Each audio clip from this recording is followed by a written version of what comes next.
Kantor tempat Dimas bekerja adalah sebuah bangunan tua peninggalan Belanda yang sudah berdiri sejak era kolonial. Meski telah direnovasi beberapa kali, struktur kayu tua dan langit-langit tinggi masih dipertahankan.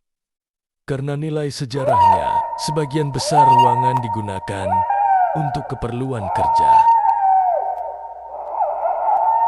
Tetapi ada satu bagian yang jarang sekali dikunjungi, loteng di lantai 3. Tidak ada yang benar-benar tahu apa yang ada di sana. Hanya ada cerita-cerita lama dari staf senior yang lebih terdengar seperti lelucon iseng.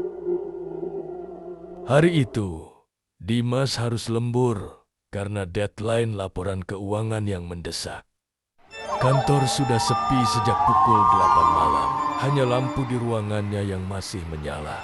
Sisanya gelap dan sunyi. Ia duduk menatap layar laptopnya sambil meneguk kopi yang sudah dingin.